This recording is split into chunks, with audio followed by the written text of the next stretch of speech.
What's up to all our winners out there? We thank you guys so much for tuning in. We're happy to have you. I'm Marcus. I'm Shaky. And in this one, we're going to be talking about one of the easiest, absolute easiest ways to get started with wholesaling in real estate. But before we do, for more tips on creative ways to get started investing in real estate, make sure you subscribe to our channel, hit that notification bell because we do post twice a week, and hit that like button if you like this video. So let's talk about one of the easiest ways to get started investing in real estate.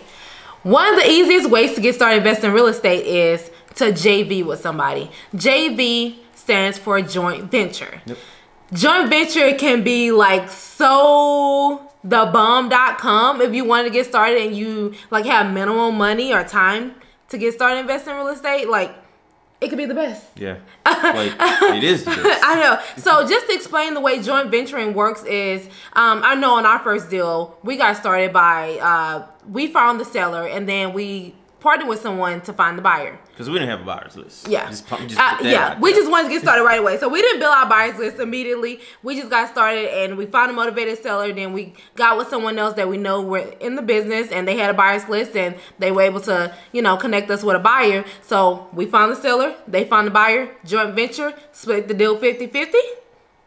Everybody wins. That's what we're here for everybody to win. And the buyer side is what we really want to talk to y'all about, because the buying side can be the easiest way to get started because all you have to do is build your buyer's list. Yep. That is very important when it comes to wholesaling, because when you get a deal on the contract, you want to be able to sell it to someone, right? You want to be able to assign your contract to someone. And if you're not going out there and finding your sellers, you want other people to be able to come to you with their seller's contract and you just go ahead and assign it to a buyer. And it's easy as that. Like, you have deals just coming to you, email, phone call, social media. Yep. And all you have to do is send it out and have someone bite on that contract and that deal is done.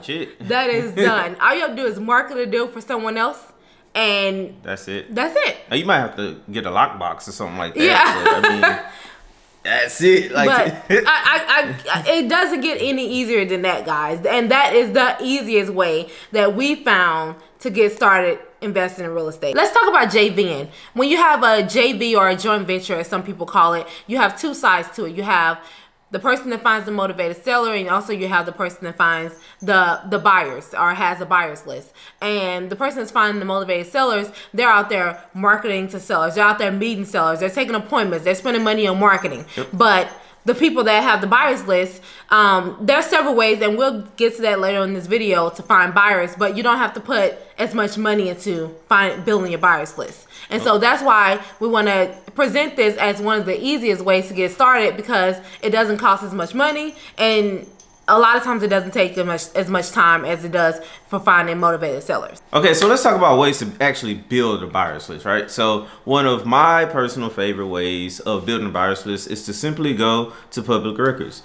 It's like one of those ninja tactics. So a lot of people, one, either don't know about this, or two, won't take the time to do it. So it does take a little bit of time, but you know, when things take a lot of time to do, that usually means less competition for you. So that's a win. So deed of trust is a document that gets recorded on every sale. It has the amount that it was purchased for. It has the buyer's information. It has the seller's information. And it also has the lender's information, which is cool. I'm gonna make a video on that pretty soon to teach you guys how to find lenders if you're into rehab. So what you do is you just scan through the document and you can see like the person who bought it. So basically what you do is it literally has their name, address, and the company. So it'll have like their name at the bottom, like where they have to sign the document. So I have the signature and the actual name like typed out, and at the top it'll have the company and it'll have the address. That's all you need to kind of do like some investigative work. You can use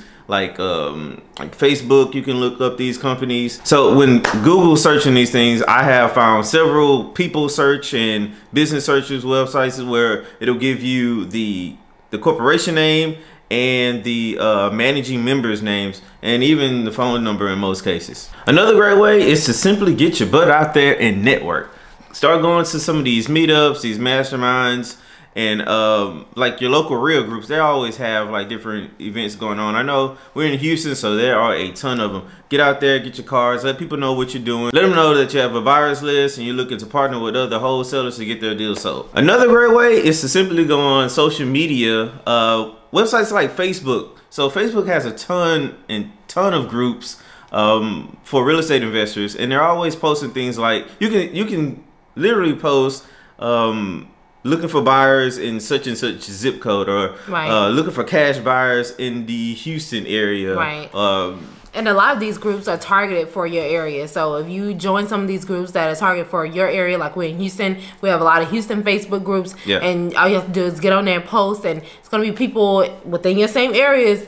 Put their information. There you go. Building your buyers list. Yep. So, you know, like you come to us for like the absolute best information, right? So one of the secrets that people aren't really sharing just yet is that wholesalers actually trade buyers. So let me break this down for you. So say I'm a wholesaler, Shake is a wholesaler, and we meet up at a meetup.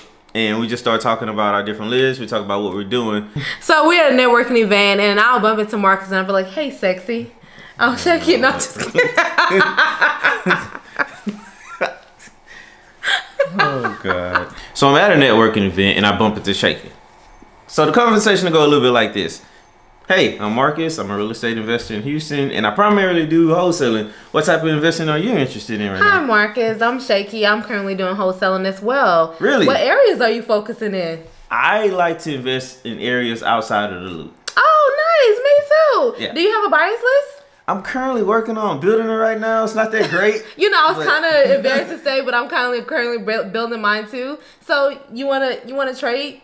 Sure. How many buyers do you have on your list? I have about 150 so far. Okay, so I got 100. Is it like? Yeah, we could trade 50-50 if you want. I could give you 50 and you could trade me 50 of yours. Oh, cool. That'd be great. Yeah, that'll give me 200. You'll get to 150, just like that. So yeah. Just like that. Stop making yourself hard. The best part about JVing is the old saying, 50% of something is better than 100% of nothing, which is so true, guys. A lot of people want to take all the profits 100% when they don't have all the tools and resources to do so. Yeah. You're only failing yourself and other people. Get out there, connect with other people, JV, get the deals done. Help sellers, help your fellow investors, and everyone wins. So to recap, the easiest way is to joint venture, and the easiest way to get started in joint venturing is to build up your buyers list and become like the plug for sellers. So people should know you, and they know, hey, I can go to Shaky to offload my properties because I know she has a strong buyers list. So absolutely.